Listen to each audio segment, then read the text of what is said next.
오늘은 죄인 구원 담화 6번째 시간으로 본문은 에레미야서 31장 31절에서 34절 보시겠습니다. 에레미야서 31장 31절에서 34절 제가 봉독하겠습니다. 여호와의 말씀이니라. 보라, 날이 이르리니 내가 이스라엘 집과 유다 집에 새 언약을 맺으리라. 이 언약은 내가 그들의 조상들의 손을 잡고 애굽 땅에서 인도하여 내던 날에 맺은 것과 같지 아니할 것은 내가 그들의 남편이 되었어도 그들이 내 언약을 깨뜨렸음이라. 여호와의 말씀이니라. 그러나 그날 후에 내가 이스라엘 집과 맺을 언약은 이러하니 곧 내가 나의 법을 그들의 속에 두며 그들의 마음에 기록하여 나는 그들의 하나님이 되고 그들은 내 백성이 될 것이라. 여호와의 말씀이니라. 그들이 다시는 각기 이웃과 형제를 가리켜 이르기를 너는 여호와를 알라 하지 아니하리니 이는 작은 자로부터 큰 자까지 다 나를 알기 때문이라. 내가 그들의 악행을 사하고 다시는 그 죄를 기억하지 아니하리라. 여호와의 말씀이니라. 왜 예수님만이 죄에서 구원받는 유일한 길이 되는지를 규명하기 위해서 하나님이 아담에게 주신 원시 복음을 구체화시켜 나가는 과정을 살펴보는 중입니다. 실은 구약 역사 전체가 그 복음이 실현된 기록이고 하나님이 주신 다른 언약들도 있지만 가장 중요한 노아, 아브라함, 모세, 다윗 언약 넷을 알아봤습니다. 본문은 구약시대에서 마지막으로 예레미야에게 주신 언약인데 그걸 정확히 이해하기 위해서 앞선 언약들을 간단하게 비교해 볼 필요가 있습니다. 각각의 언약이 그 다음 언약으로 발전해 나가는 배경이 되기 때문입니다. 첫째, 노아 언약에서 하나님은 인간이 아무리 죄로 타락해도 홍수로 이 땅의 자연까지 심판하지는 않으시겠다고 약속했습니다. 창조 당시에 세우신 물질계의 운행 법칙에서 변경사항이 하나도 없이 사계절을 유지할 것이라는 겁니다. 인간이 살아가는 환경을 여전히 풍요롭게 마련해 주실 것이므로 인간이 범죄하며 환경이나 하나님을 탓할 수 없다는 뜻입니다. 그러나 사람의 계획하는 바가 어려서부터 항상 악함으로 인간은 타락하기 마련이고 하나님으로서도 그 죄를 반드시 처치하시지만 그 방법이 달라질 것이라는 뜻이었습니다. 노아가 여호와께 은혜를 입었듯이 당신께서 기뻐하는 자들을 따로 택하여서 구원으로 인도하겠다는 겁니다. 둘째, 아브라함 언약에서는 그의 이름을 창대케서 열방 가운데 복의 근원이 되게 하고 그 후손으로 가나안 땅을 기업으로 주며 당신께서 그들의 하나님이 될 것이라고 약속했습니다. 노아 언약의 뜻대로 당신께서 은혜를 줄 백성으로 아브라함과 그 후손을 택하고 그들로 가나안 땅에 당신의 나라를 세우겠다는 뜻입니다. 이스라엘이 특별히 어렵거나 사랑해서 택한 것이 아닙니다. 당신께서 원시 복음에서 예고한 대로 사탄의 후손과 원수가 될 여자의 후손으로 택했고 그래서 이스라엘을 세상 앞에 당신을 증거하는 자들로 세우겠다는 뜻입니다. 셋째로 모세의 언약은 아브라함의 언약을 이어받아서 이스라엘을 제사장 나라로 세우면서 그 소명을 실천할 수 있는 규범으로 율법을 주셨습니다. 이스라엘도 애국과 광야에서 엄청난 은혜와 권능을 체험하며 하나님이 어떤 분인 줄 알기에 그 당신의 뜻대로 율법을 준행하겠다고 피의 맹세까지 했습니다. 이스라엘이 제사장 나라가 되었다고 해서 전 백성을 다 구원해 주는 것은 아닙니다. 그 중에도 여호와를 진정으로 따르며 율법대로 사는 자와 그렇지 못한 자로 나뉠 것입니다. 그러나 어쨌든 여호와가 택한 충성된 자들이 아무리 소수라도 하나님의 보호와 인도 아래 거룩하게 살아갈 때에 그 인생에 기쁨과 은혜가 넘치도록 채워줄 것입니다. 또 그런 충만한 삶을 지켜보는 사탄의 후손들로 하여금 참 하나님에 대한 소망을 생기게 하려는 뜻입니다. 넷째, 다윗에게 주신 언약은 가나안 땅에 들어가면 율법대로 살겠다고 맹세한 모세 언약대로 이제는 그걸 직접 실천하라는 뜻입니다. 사방 대적을 파고 나라가 평안해졌기에 한 곳에 성전을 세우고 본격적으로 여호와를 아는 제사장 백성으로 살아가라는 겁니다. 그러면 다윗과 그의 나라를 영원히 견고하게 세워주겠다고 약속하셨습니다. 그러나 이스라엘은 여호와는 형식적으로 섬기고 이방 우상을 함께 숭배한 채로 나라가 영원해지기는커녕 몇백 년도 못 가 심판을 받아 멸망당했습니다. 그래서 다윗 언약은 사실상 눈에 보이지 않는 하나님의 거룩한 통치, 특별히 유다 지파 다윗 가문에 오실 예수님이 세우실 구원 공동체에 관한 약속이었습니다. 원시복음에서 말한 특정한 여자의 후손이 세울 나라와 그 왕권에 관한 예언이었습니다. 따라서 하나님은 노아에게 당신을 따를 수 있는 여건을 마련해 주었고, 아브라함과 그 손을 당신을 따르는 백성으로 택했고, 모세에게는 그 백성들이 어떻게 살아야 할지를 가르쳤었고, 다윗에게는 그대로 따르면 그 나라가 영원할 것이라고 약속해 준 겁니다. 간단히 말해서 그랬는데 막상 당신의 언약 백성 이스라엘은 그 언약대로 준행하지 않았기 때문에 어폐가 있지만 하나님으로서는 또 다른 언약을 맺을 수밖에 없습니다. 에레미야서가 연대순으로 기록되지 않아서 하나님이 이 약속을 주신 때를 정확하게 추정할 수는 없습니다. 그러나 27장에 이미 남왕국 유다가 바벨론의 느부갓네살 왕에게 멸망당하는 것은 물론이고 29장 중반에 포로로 잡혀갔다가 다시 귀환하게 되는 것까지 예언했고 그 후에 이 말씀을 주었습니다. 그럼 현실적인 다윗 왕국과는 관계가 없는 언약입니다. 하나님이 새 언약이라고 지칭한 것에 주목해야 됩니다. 이스라엘이 제대로 준행하지 못한 앞선 언약들은 전부 옛 언약이라는 겁니다. 하나님은 당신께서 행할 바를 하나님 쪽에서는 이스라엘 역사 가운데 다 실현했기 때문에 노아 언약을 제외한 나머지 모든 언약들은 사실상 내용적으로는 종료된 셈입니다. 에레미야 언약은 그래서 다윗 언약에서 암시한 대로 장차 특별한 여자의 후손이 영원한 왕권을 갖고 와서 열어주실 새로운 시대에 실현될 언약입니다.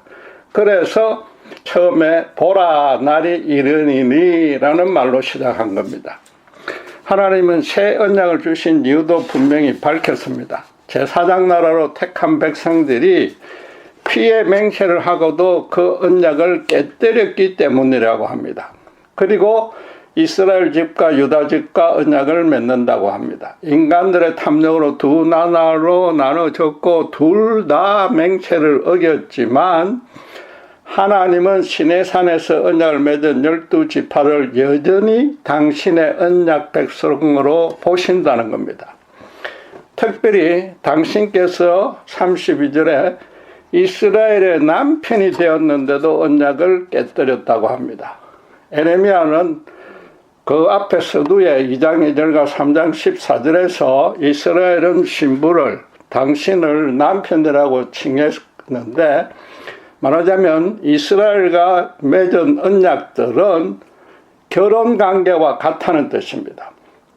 창조경륜에 따르면 남편은 신부의 모든 것을 주도적, 능동적으로 마련해주면서 보호, 인도해줄 책임이 있는 자입니다. 또 결혼은 법적인 관계일 뿐만 아니라 하나님과 맺은 신성한 약속이라서 인간이 절대 파기할 수 없는데도 인간 이스라엘이 깨뜨렸다는 겁니다. 그런데도 하나님은 지금 심판은 내리지 않고 다시 새로운 언약을 맺겠다고 당신께서 먼저 말씀하시고 있는 겁니다.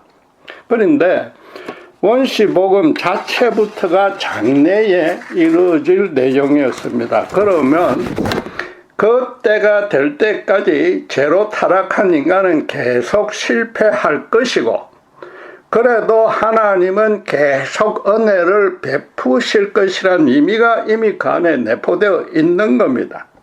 그러니까 아담 때에 인간이 타락할 것을 알고도 선악과 검령을 주셨고, 또 이스라엘의 율법을 온전히 지키지 못할 것을 알고도 피해 맹세를 시킨 겁니다. 같은 맥락에서 인간으로서는 도저히 불가능한데도 다윗 후손의 왕권을 영원토록 견고히 세워주겠다고 한 겁니다. 그런데 이 새 언약은 그래서 이스라엘이 실패했던 앞선 언약들과는 달리 그들이 준행할 의무조항에 대한 언급이 일절 없습니다. 대신에 내가라는 주어를 계속 사용하면서 당신이 세운 계획을 당신께서 주도적으로 실현시킬 것이라는 뜻만 밝히고 여호와의 말씀이라는 것을 몇 번이나 강조했습니다. 지금껏 이스라엘이 언약을 깨뜨렸던 잘못들을 전혀 개의치 않겠다는 겁니다. 일반적인 계약은 상방이 동등한 신분과 위치에서 상호 지킬 의무사항과 그에 따른 징벌을 정합니다. 그러나 지금껏 살펴본 하나님과 이스라엘이 맺은 언약들은 그와 달리 고대의 종주권 계약의 성격을 지녔습니다. 종주권 계약이라는 것은 강대국이 약소국을 정복한 후에 정복국의 왕이 주인이 되고 정복을 당한 나라의 왕은 종의 위치에서 맺는 계약입니다. 그래서 먼저 지배국의 강력한 권능을 밝힌 후에 피지배국이 지킬 의무만 낙연하고 어겼을 때의 형벌도 피지배국에만 적용됩니다. 짐승 재물을 둘로 자르고 그 사이로 걸어가는 것은 피지배국 왕뿐입니다. 피지배국이 그 계약을 철저히 지키면서 공물을 정확히 바치고 반역할 꿈을 꾸지 않으면 그런 주종관계는 이어지나 만약 어기면 그 나라와 백성을 말살시킨다는 뜻입니다. 이스라엘과 하나님 사이에도 그 권능과 신분과 위치에서 이런 세속의 지배자 피지배자와는 도무지 비교할 수 없는 간격이 있습니다. 하나님도 그래서 모든 언약에서 당신의 신분과 권능을 먼저 밝힌 후에 이스라엘이 지킬 의무사항을 규정했고 그에 대한 보상도 약속했습니다.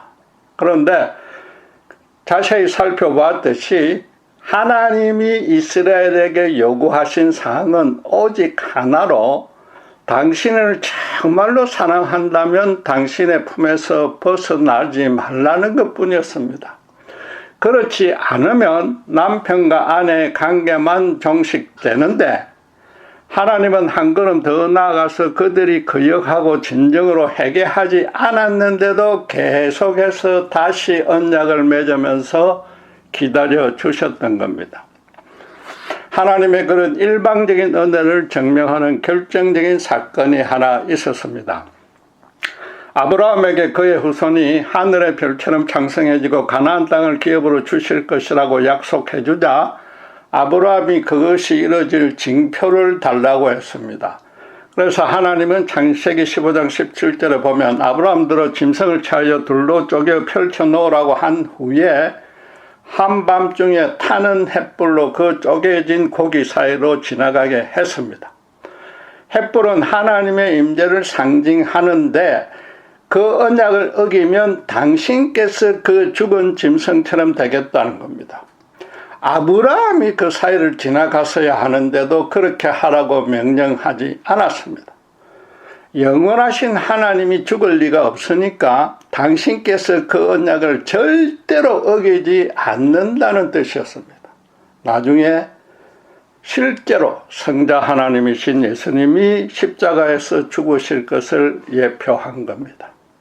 모세 때도 애굽에서 노예로 있던 아브라함의 후손을 일방적 은혜로 구원해 주셨습니다. 이스라엘은 하나님을 따르겠다고 시내산에서 피해 맹세를 한 지 40일도 지나지 않아서 애굽의 항소신 우상을 만들어 놓고 엄란하게 섬기며 애굽으로 돌아가겠다고 했는데, 그랬는데도 다시 제사장 나로로 세워주셨습니다. 다윗 언약 때도 가나안 땅을 당신께서 차지하게 해준 후에 백성들 가운데 당신이 걸어다니면서 그들의 집을 당신께서 지어주신다고 약속했습니다. 지금은 신부인 이스라엘이 남편인 당신을 거역대적한 것을 넘어서 우상신들과 간음까지 했습니다. 그들이 피해 맹세를 한 대로 나라가 망하는 형벌을 내리지만 포로에서 귀환시켜 줄 것까지 약속한 후에 하나님은 또 이 새 언약을 일방적으로 맺으시겠다고 하는 겁니다. 이스라엘로서는 도무지 감당할 수 없는 은혜이자 자비입니다. 그리고 무엇보다도 새 언약에서도 하나님이 당신의 백성들을 대하는 원리, 바꿔 말해서 그들에게 요구하는 사항에서는 이전과 달라진 것이 전혀 없습니다. 33절에 보다시피 나는 그들의 하나님이 되고 그들은 내 백성이 될 것이라고 했습니다.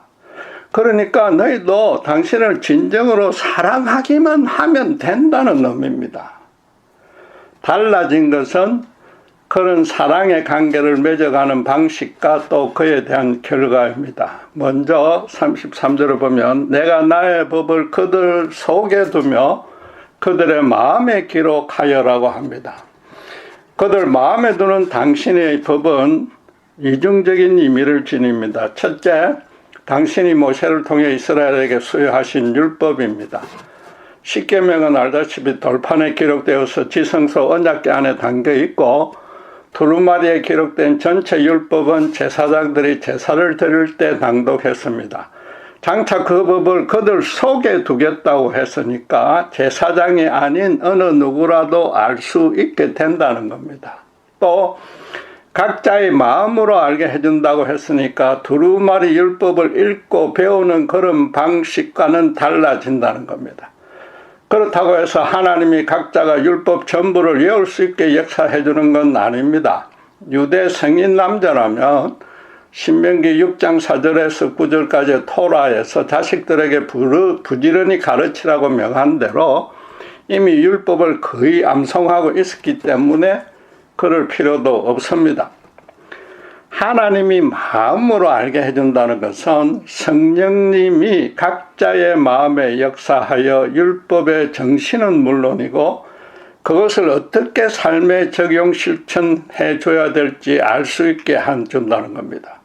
무엇보다도 특별한 여자의 후손이 와서 원시 복음을 완성시킬 때에 하나님이 죄인을 다스리는 원리를 정확히 알게 된다는 겁니다. 새 언약은 그래서 35절에 내가 그들의 악행을 사하고 다시는 그 죄를 기억하지 아니하리라고 결론을 내린 겁니다. 하나님이 악행을 사하는 일을 먼저 행하신 후에 그 죄를 기억하지 않을 것인데 당신의 백성들로 하여금 그 일과 그에 대한 의미를 깨닫게 해준다는 겁니다. 그런데 이전 언약인 율법에서는 죄를 사함 받으려면 개인적으로는 죄를 지을 때마다 각 개별 죄에 대한 속죄제를 지내야 됩니다. 그러나 미처 생각나지 않거나 매번 제물을 바칠 여유가 없는 백성이 많아서 그 제사만으로는 지은 죄를 결코 다 살 수 없습니다. 그래서 레위기 16장 말씀대로 1년에 한 차례 대속죄일을 정해서 대제사장이 모든 백성의 모든 죄들을 사함받기 위해서 속죄양의 피를 지성소 안에 언약궤 위에 뿌려야만 했습니다. 그러나 이 대제속죄일의 제사로 사함받는 죄도 단지 그 한 해에만 적용됩니다. 항소와 염소의 피로는 능히 죄를 없이 하지 못하고 오히려 해마다 죄를 생각하게 만드는 겁니다. 율법으로는 다시는 그 죄를 기억하지 아니하는 일은 아예 불가능합니다. 따라서 이 약속은 성령으로 한 죄인의 마음을 완전히 새롭게 뒤집어서 하나님의 사람으로 바꿔주겠다는 뜻입니다. 또 그렇게 하나님의 자녀가 된 자의 구원이 취소되는 법은 절대 없을 것이라는 뜻입니다. 죄를 기억하지 않는다고 해서 인간의 죄를 무시하고 망각하는 것은 절대 아닙니다. 인류의 죄의 무게가 천지를 지으신 하나님의 무게로만 감당할 수 있기 때문에, 또 그래서 실제로 그렇게 갚았기 때문에 기억하지 않는다는 겁니다. 히브리서 기자는 그래서 히브리서 9장 14절 15절에 영원하신 성령으로 말미암아 흠없는 자기를 하나님께 드린 그리스도의 피가 새 언약의 중보가 되어서 부르심을 입은 자로 영원한 기업의 약속을 얻게 한다고 선언한 겁니다. 결국 백성들의 마음에 새겨질 당신의 법은 십자가의 구원입니다. 죄의 삭선 죽음이므로 피로만 갚을 수 있다는 율법의 정신은 여전히 살아 있습니다. 그러나 어떤 인간도 스스로는 하나님의 의의 기준에 들기는커녕 아무리 경건한 방식으로도 죄를 씻을 수 없기에 예수님이 십자가에서 흘리신 피의 공로로만 구원해 주신다는 진리입니다. 돌판에 기록된 율법을 대신하여 성령에 중생시키는 은혜로 죄인의 마음에 채워 주실 것이라는 약속입니다. 아담에게 주신 원시 복음이 날이 이르면 특정한 여자의 후손에 의해서 골고다 십자가에서 완성될 것입니다. 하나님이 창조 때부터 인간에게 주시려고 당신의 손바닥에 감추던 최고의 선물이 그때 당신께서 그 손가락을 다 펼침으로써 모든 인간이 그 진리를 보고 깨달을 수 있게 될 것입니다. 그러니까 요한 사도는 1장 14절에 말씀이 육신이 되어 우리 가운데 거하심에 우리가 그의 영광을 보니 아버지의 독생자의 영광이요 은혜와 진리가 충만하더라고 설명하고 있는 겁니다. 그러니까 또 오늘 본문 34절에 다시는 이웃과 형제를 가르쳐 이르기를 너는 여호와를 알라 하지 아니하리니라고 덧붙인 겁니다. 이 마음의 법을 둔다는 것에 대해서는 간과해서는 안 될 아주 기본적인 의미가 하나 있습니다. 사람의 마음의 법을 두려면 어떻게 해야 됩니까? 각자에게 개인적으로 간섭해야 됩니다. 율법의 두루마리를 온 백성이 배워서 준행하는 그런 차원과는 다릅니다. 구약시대에 이스라엘 민족 전체를 제사장 나라로 세우신 하나님의 기본적인 뜻은 그대로 살아있으되 그 실현하는 방법은 신자 개인의 인생을 통해서 이루신다는 겁니다. 가데스 바네에서 거역한 출애굽 1세대가 모두 심판받아 강야에서 죽었지만 여호수아와 갈렙은 구원받았듯이 구약시대에도 영원한 구원은 개인적으로 이루어졌습니다. 이스라엘이라는 나라가 택함 받은 것은 하나님이 그들의 역사에 실제로 개입해서 이 원시 복음을 구체화시켜 나가는 과정을 이방 족속들에게, 이스라엘에게는 물론이지만 이방 족속들에게 보여주려는 뜻이었습니다. 예수님의 십자가 구원에 대한 예표와 형상으로 그렇게 하시고 율법을 주신 겁니다. 그런데 옛 언약 모두 인간 쪽에서 지키지 못했기 때문에 또 어떤 인간도 율법을 온전히 지킬 수 없고 죄의 삭선 사망일 수밖에 없던 영원한 진리를 깨닫게 해주려는 뜻이었던 겁니다. 그래서 다윗은 실제로 십자가 구원 진리까지 구체적으로 상당히 깨달았습니다. 시편 103편 10절에서 13절에 보면 하나님은 우리의 죄를 따라서 처치하지 않으며 동이 서에서 먼 것 같이 우리 죄가를 멀리 옮기셨고 그렇게 한 까닭에 아비가 자식을 불쌍히 여긴 같이 여호와께서 자기를 경외하는 자를 불쌍히 여기신다고 고백했습니다. 자기를 율법 규정대로 개별적인 때에 따라서 일일이 심판하지 않으셨다는 겁니다. 대신에 하나님은 온전히 그분을 사랑하는 자신의 마음만 받으시고 용서해 주시는 그런 은혜를 다윗은 체험했던 겁니다. 그래서 하나님이 우리의 진토 같은 체질을 아셨다고 덧붙였습니다. 다윗은 율법을 자기가 도무지 지킬 수 없는 천하의 죄인이라는 영적 좌절을 여러 번 겪었던 겁니다. 평생의 손에 피를 많이 묻혔고 아들에게 배격당하는 온갖 수모를 다 당했습니다. 무엇보다도 율법으로는 사형을 당해야만 하는 간음과 살인죄를 저질렀습니다. 그럼에도 하나님은 그에게 이름을 창대케 하고 그 왕위를 영원히 경고해 준다는 구원의 은혜를 주셨습니다. 하나님의 인자 없이는 어느 누구도 그분 앞에 온전히 설 수 없다는 진리를 다윗은 철두철미 깨달은 겁니다. 언약의 다른 당사자인 모세도 살인자요, 아브라함은 아내를 2번이나 간음죄를 범하게 만들 뻔했던 그런 비겁한, 역사상 최고 비겁한 거짓말쟁이였습니다. 이처럼 오늘날 우리도 어지간해서는 짓지 않고 그런 율법으로 사형에 해당되는 죄인들에게 하나님은 인류 구속의 언약을 맺으셨다는 겁니다. 그 사실부터도 예수님의 십자가 복음이 구약 시대에도 실현되고 있었다는 증거입니다. 한마디로 모든 세대 모든 사람은 오직 예수님을 믿어야만 구원받을 수 있다는 겁니다.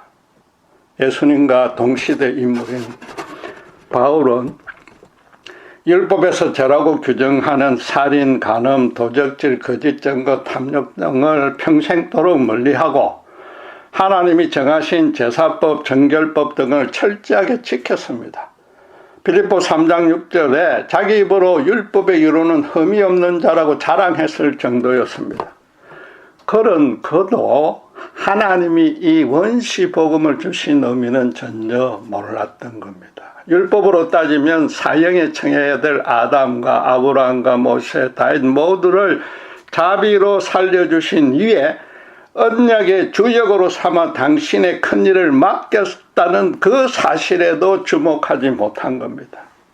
모든 인간의 체질이 진토 같고 연약함으로 하나님 앞에 아무도 어렵다고 자부할 수 없다는 그 간단한 진리도 바울은 알지 못한 겁니다. 바꿔 말해서 인간의 비참한 영적인 실상을 오직 하나님만이 아시기에 당신만의 무한한 긍휼로만 모든 세대 모든 인간을 대하신다는 사실을 몰랐던 겁니다. 대신에 그는 택함 받은 백성만이 그것도 율법을 제대로 지켜야만 구원을 받을 수 있다고 고집했습니다. 율법 준수는커녕이고 선한 일이라고는 평생에 하지도 못한 세리나 장녀 같은 자도 예수님의 십자가 앞에 진정으로 엎드리고 하나님의 사랑을 받아들이기만 하면 구원 준다고 하니까 예수 추종자들이야말로 이단 중에 이단이 될 수밖에 없었습니다. 그래서 당당하게 스데반을 사형시킨 데 주역을 맡았는데 그야말로 하나님의 뜻 안에서 사형을 당해야 될 죄인 중에 괴수였습니다. 그랬던 바울을 부활하신 예수님이 먼저 찾아와서 당신과 당신을 믿는 자를 그렇게 죽도록 핍박했는데도 거꾸로 당신의 종으로 세워지는 엄청난 은혜를 입고서야 비로소 바울도 자기는 천하 죄인 중에 괴수라고 고백할 수 있었던 겁니다. 새 언약은 인간을 향한 하나님의 뜻이 태초부터 재앙이 아니라 구원이라는 사실을 재확인한 겁니다. 어떤 흉악한 죄인이라도 하나님이 그 마음을 변화시켜서 진정으로 당신께 무릎 꿇고 용서를 빌게 해서 당신의 백성으로 삼아 주시겠다는 약속입니다. 바꿔 말해서 하나님 앞에 나아가는데 어떤 방식으로든 차별하는 일은 전혀 없다는 겁니다. 사실은 창조 때부터 그랬는데 이스라엘은 여호와께 택함받아 언약과 율법을 받았다는 자만심에 빠져서 스스로 유대교라는 종교적 장애를 만들어서 사람을 차별한 겁니다. 바울은 종교로 자신의 의로움을 자랑했고 종교로 다른 사람을 정죄 살인한 겁니다. 여러분, 에레미야에게 언약을 주시기 직전에 성경이 지금 어떻게 말합니까? 바로 그 앞에 29절 30절 제가 봉독하면은 그때에 그들이 말하기를, 그때란 것은 예수님이 오실 때입니다. 다시는 아버지가 신포도를 먹었으므로 아들들의 이가 시다 하지 아니하겠고 신포도를 먹는 자마다 그의 이가 신 것 같이 누구나 자기의 죄악으로 말미암아 죽으리라. 아비로 인해 구원이나 심판받지 않는다고 합니다. 율법과 할례를 소유한 유태인으로 태어났다고 구원받는 게 아니라는 겁니다. 오직 개인의 죄에 따라서 심판이 정해진다는 겁니다. 그러니까 인종, 신분, 문화, 교육, 재물, 종교 그 어떤 것도 하나님 앞에 나아가는데 장애가 되지 않는다는 겁니다. 하나님을 진정으로 사랑하는 자는 구원을 얻고 그러지 못한 자는 그분과 아무 관계를 맺지 못한다는 겁니다. 얼마 전에 미국 TV에서 아버지가 두 딸을 살해한 사건에 대한 뉴스를 접했습니다. 미국에 이민 온 중동 출신의 무슬림이었는데 두 딸이 다른 종교, 아마도 기독교겠죠. 그 다른 종교를 믿는 남자와 사귄다는 게 그 이유였습니다. 이를 두고 명예살인이라고 말하는데 부모나 가문, 민족, 나라는 물론이고 자기들 사회의 전통, 간섭, 문화, 종교 등에 먹칠을 한 자는 죽여서라도 그 명예를 지켜야 한다는 겁니다. 인간이 만든 종교를 지키려고 하나님이 주신 생명을 없애는 겁니다. 자기들 사회와 종교에서는 최고 의인이 될지 모르나 하나님 안에서는 최고의 악인이 되는 겁니다. 지금 무슬림을 비난하려는 뜻은 절대 아닙니다. 사도 바울이 바로 그런 죄를 저질렀고 그 후에 기독교에서도 그런 유사한 죄들을 많이 범했다는 겁니다. 대표적으로 중세시대의 부정한 여성들에게 이마에 좋은 글씨를 평생도록 새겨버렸고 조금이라도 당시의 기독교 교리에 어긋나면 종교재판이나 마녀사냥으로 하형에 처했지 않습니까? 복음을 전한다는 핑계로 후진국을 침략, 수탈한 것이 기독교였습니다. 인간이 종교 아니 하나님을 위한답시고 거꾸로 그분이 가장 증오하는 살인을 예사로 행했습니다. 그것이 바로 인간의 실체입니다. 윤리와 도덕은 인간이 고안한 것 중에 가장 고상하고 경건한 것들이고 또 그런 것에 정통해서 존경받는 사람들마저 아니 그들이 먼저 그렇게 한 실정이니까 인간에게 예수님의 십자가가 그 용서가 유일한 소망일 수밖에 없지 않습니까? 지금 세상에는 바울이 되기 전에 사울 같은 사람들로만 가득 차 있습니다. 인간은 선함으로 무엇이든 행할 수 있고 스스로 유토피아를 만들 수 있다는 겁니다. 심지어 기독교 안에도 이 새 언약을 거부하는 교파도 있습니다. 하나님은 죄인의 마음을 성령의 역사해서 거듭나게 해서 예수님의 십자가 구원의 진리를 알게 해주고 다시는 그 죄를 기억하지 않는다고 분명하게 선언했습니다. 그런데도 인간이 스스로 먼저 깨닫고 자신의 의지로 믿어서 구원을 얻을 수 있으며 또 믿은 후에 죄를 지으면 구원이 취소된다고 합니다. 자기 교파의 교리가 성경을 아니 하나님을 대신하고 있는 겁니다. 세상 사람들은 자기 주변 환경에 열악하고 나쁜 사람들이 유혹하니까 죄를 짓는다고 합니다. 그러지 않으려면 자기 사회의 전통, 간섭, 문화, 윤리, 종교 등을 철저하게 지켜야 한다는 겁니다. 한마디로 세상을 유토피아로 바꾸면 죄를 지을 일이 없다는 겁니다. 그러나 성경은 맨 처음부터 전혀 반대의 이야기를 합니다. 단 하나 부족할 거 없는 유토피아에서 장발장처럼 죄로 이끌 만한 여건이 전혀 없고 나쁜 친구의 유혹도 없는 그런 환경에서 죄를 지었다고 선언합니다. 그것도 친부모를 부인 거역 대적하는 가장 큰 죄를 말입니다. 인간 사회가 만든 윤리 종교가 완전히 틀렸다는 뜻이 아닙니다. 하나님의 일반적인 진리가 일부 반영되어서 이 땅을 살아가는 일에 도움이 되고 의미가 있는 가르침도 많습니다. 그러나 지금 새 언약이 인간의 마음에 하나님의 법을 두겠다는 것은 네가 바로 네가 완전히 발가벗고서 하나님 앞에 1대1로 서보라는 뜻입니다. 그래서 인간은 인간일 뿐이며 정말로 체질이 진토 같은지 인정할 수 있느냐고 묻고 있는 겁니다. 그렇다면은 예수 그리스도의 십자가 사랑을 받아들여야 하지 않느냐는 것이고 또 그 일이 인간으로서 가장 먼저 시급히 해야 할 일이지 않느냐는 겁니다. 하나님은 지금도 모든 인간을 각자에게 합당한 계획을 갖고 지으시고 그 시대 그 장소 그 모습으로 쓰게 하시고 모든 좋은 것으로 공급해 주시길 기뻐하십니다. 하나님은 그래서 인간들어 그런 나를 진정으로 너가 기뻐하는지 묻고 계시는 겁니다.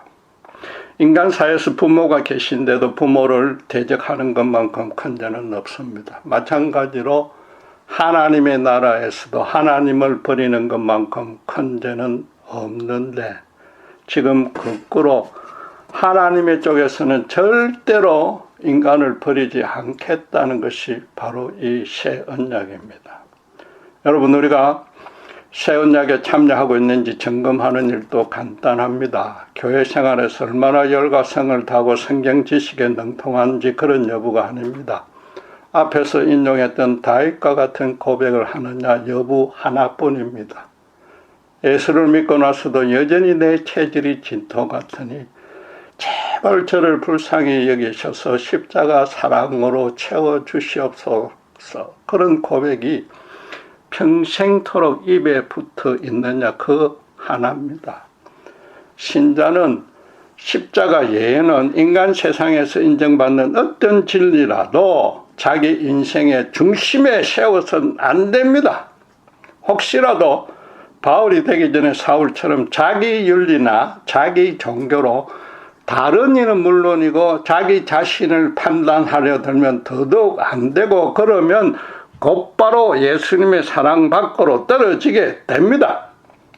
새 언약이 단순히 구원을 주는 방법이나 인간의 죄를 씻는 방안이 달라진 정도가 아닌 겁니다. 인간이 정말로 인간답게 살아가려면 하나님께 진심으로 엎드리며 그분의 사랑을 받아 누리며 그분의 뜻에 순종하는 길 하나뿐이라는 겁니다.